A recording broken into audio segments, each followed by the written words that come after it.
Don't say any funny jokes, Ola. I will be deadly serious. It's Weird Wednesday. We can't even get through the first article.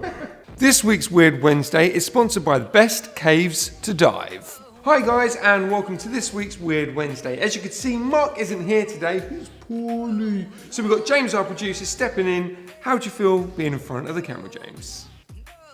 Okay, let's get straight into the news. Please don't ride the sharks. With famous signs like keep up the grass, no ball games, and an electric fence saying don't touch, which Shaun has a tendency to ignore, you can now add please don't ride sharks to the list. With marine tourism growing each year, the WWF have come up with a guide to responsible shark diving. I didn't think they were interested in doing shark dives, WWF.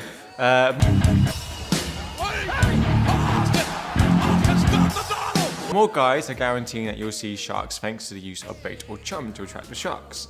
This has become a massive issue in the marine science and conservation, which is why the WWF have created the guide. The guide has been welcomed with open arms and have been praised for how much research went into it. Cool. The guide's aim is to provide dive operators with a list of best practices that offer an amazing diving experience, but don't harm the sharks or rays. Although the guide is aimed at dive operators, divers can use it to identify a good dive operator. I'm sorry, that was a bit of a tricky one. Yeah, that was me. So, Mermaid Weddings! Yay, Mermaid Weddings! Boston couple Suzanne and Giovanni are massive fans of the beach. No, not the movie, the actual beach. But getting married on the sand just wasn't enough. So what they did instead, they took 100 of their guests to a sandbar off the Caribbean Sea. They said their vows, they lowered their bodies into the water for the underwater kiss. It was beautiful. But don't go thinking that they were wearing their trunks. Oh no, as Churchill would say. Oh, no.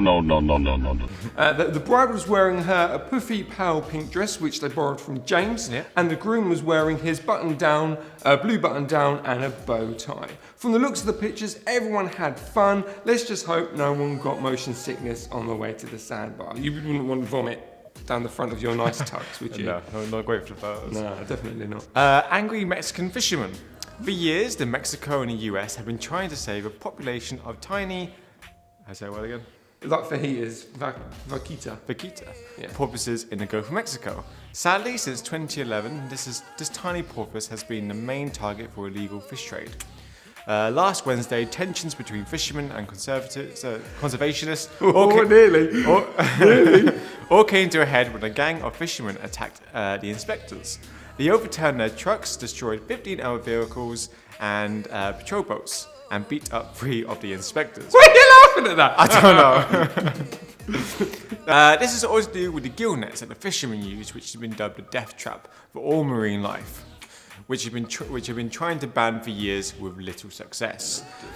They plan to start using the US military dolphins that had helped track underwater dangers, which we mentioned on a Weird Wednesday a couple of weeks back. Maybe they can be used to help find and protect the vaquitas. But of course, there's no guarantee that this will work. No. James, did you know humpbacks? They're plotting. They're going to take over the world. I did not know that. So everyone's fantasy is about the apocalypse, zombie apocalypse.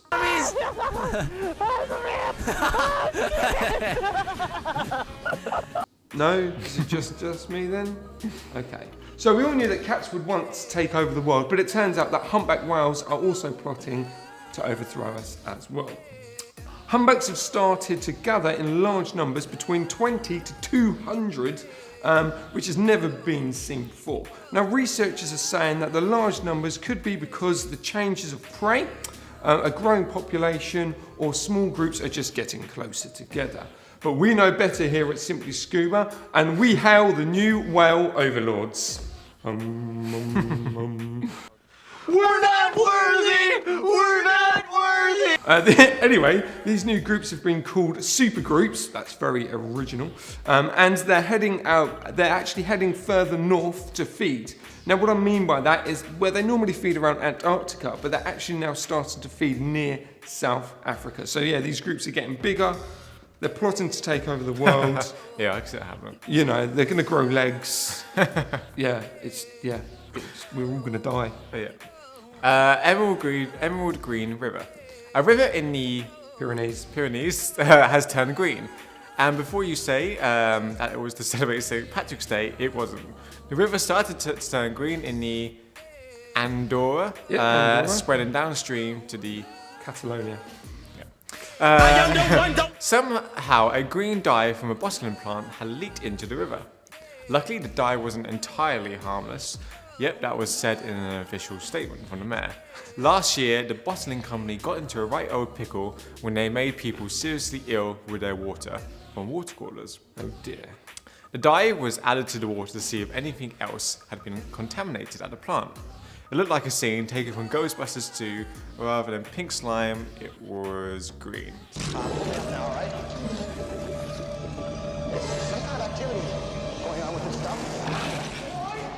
It's freaky. The pictures, they're literally, it's bright green. You've got this nice, nice quiet little town, nice little quaint town, and then the river is literally like fluorescent green. It's, the pictures, I'm sure the video and stuff's all popped up there, it's really, really weird.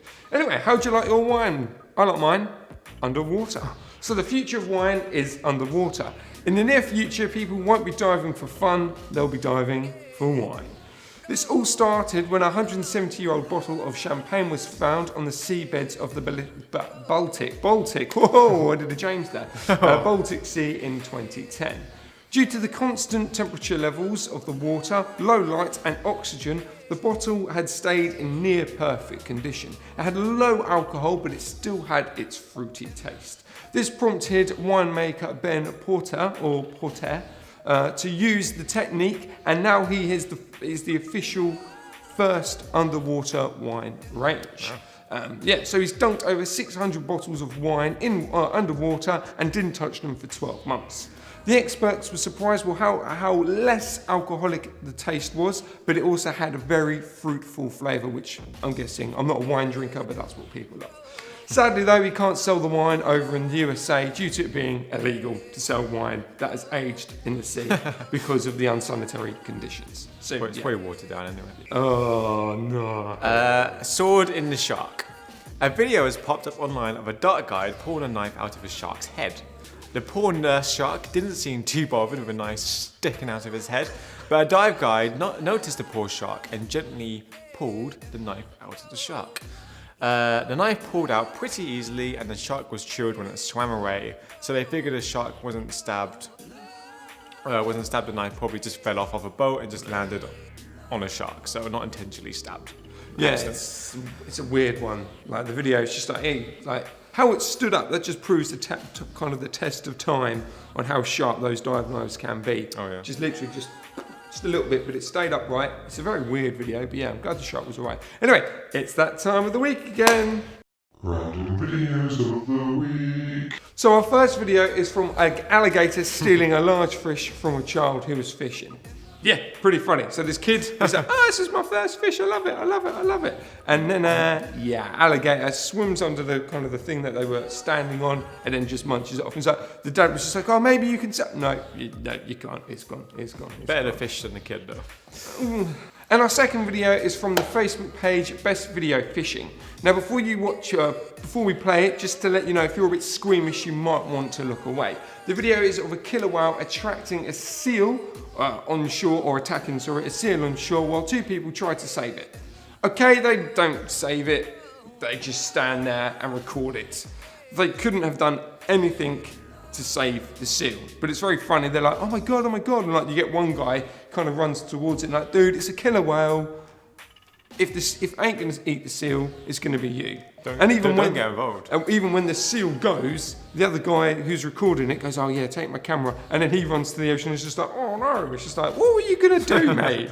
What were you gonna do? But yeah, it's a really, really weird one. And that's it for this week. If you haven't seen it, check out last week's Scuba Tube, which has just popped up above us now. Thanks for watching and safe diving. And don't worry, Mark will be back next week, so you don't have to endure me. I think we should have you at a longer time, James. I think it's been perfect. No. Right, if you like James, give us lots of likes and lots of comments below. I think, yeah, definitely do that. Anyway, bye guys.